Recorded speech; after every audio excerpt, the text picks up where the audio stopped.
ઓમ હરય નમઃ. ઓમ નમઃ શિવાય. ઘણા સમય પછી આપણે આ વિડીયો બનાવી રહ્યા છીએ.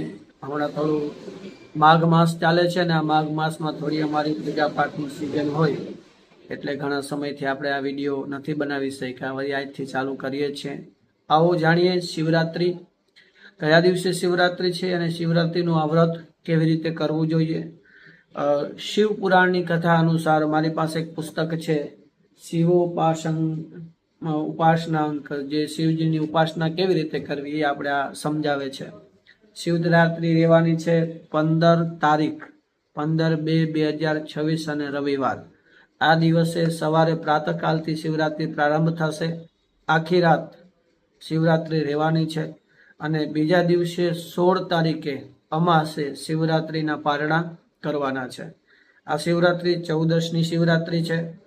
રવિવારનો દિવસ, રવિવારની રાત્રિ, સોમવારની સવાર, આ રીતે આપણી આ શિવરાત્રિ છે. ને આ વખતે ખાસ કરીને શિવરાત્રિના બીજા દિવસે જે અમાસ આવે છે એ સોમવતી અમાસ રહેવાની છે. એટલે સોમવતી અમાસના દિવસે શિવજીના ઉપાસના વ્રતના પારણા કરવાના રહેશે. એક સર્વપ્રથમ વિડીયોની અંદર આપણે બતાવ્યું હતું કે શિવજીની શિવરાત્રિ કેવી રીતે મનાવીએ છીએ, કે એનો વ્રત કરવાનો અર્થ શું છે. તો જે શિવપુરાણમાં લખ્યું છે કે અગ્નિના રૂપમાં, અગ્નિસ્તંભના રૂપમાં ભગવાન મહાદેવ પ્રગટ થયા અને ભગવાન મહાદેવની પૂજા એ બ્રહ્માજી અને વિષ્ણુ ભગવાને કરી, એને આપણે શિવરાત્રિ કહીએ છીએ. તો આ શિવરાત્રિનું મહત્વ આ શિવપુરાણની અંદર બતાવવામાં આવ્યું છે. જે વ્યક્તિ પ્રેમ ભાવ, ભક્તિપૂર્વક, શ્રદ્ધા અને વિશ્વાસથી શિવરાત્રિની પૂજા કરે છે અને અનેક પ્રકારના ફળની પ્રાપ્તિ થાય એવું આમાં લખેલું છે. આપણે બધા આ બધું જાણીએ છીએ. વિશેષ કરીને એ શિવરાત્રિની પૂજા આપણે આપણા ઘરે કેવી રીતે કરી શકીએ. તો પેલી પાર્થિવ શિવલિંગ આવે જે આપણે માટીની બનાવીએ, એ રવિવારના દિવસે આપણે બનાવવાની હોય.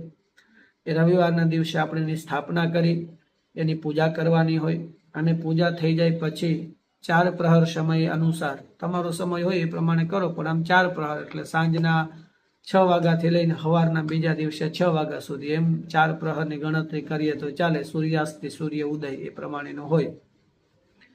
તો એ 4 પ્રહર અનુસાર ભગવાન મહાદેવની પૂજા, અભિષેક કરવામાં આવે. આટલો સમય ના હોય તો પંચામૃત દ્વારા ભગવાન મહાદેવની ઉપાસના કરવી જોઈએ. દુગ્ધેન પ્રથમે સ્નાનમ, દગ્ધા ચૈવ દ્વિતીયકે, તૃતીય તુ તથા ચાર્યેન, ચતુર્થે મધુના તથા. આ રીતે દૂધ, દહીં, ઘી અને મધ દ્વારા, આમ 4 વસ્તુઓ દ્વારા ભગવાનની ઉપાસના કરવામાં, પૂજા કરવામાં આવે. હવે જાણીએ કે શિવપુરાણમાં જે એક સમય બતાવવામાં આવે, શિવરાત્રિ હોય ને, શિવરાત્રિનો એક સમય હોય, એ સમય દરમિયાન તમે પૂજા કરો એટલે આખી એ દિવસની પૂજા બરાબરનું તમને ફળ મળે, જેનું નામ છે નિશીથ કાલ. આ નિશીથ કાલ કેટલા વાગે છે? હવે આખો દિવસ તમે પૂજા ના કરી શકો કે આખી રાત્રિ તમે પૂજા ના કરી શકો, તો એટલા સમય અંતર્ગત તમે શિવજીની પૂજા કરો નિશ્ચિત કાલના સમયમાં, એટલે 24 કલાક પૂજા કર્યા બરાબરનું પુણ્ય ફળ તમને પ્રાપ્ત થાય છે.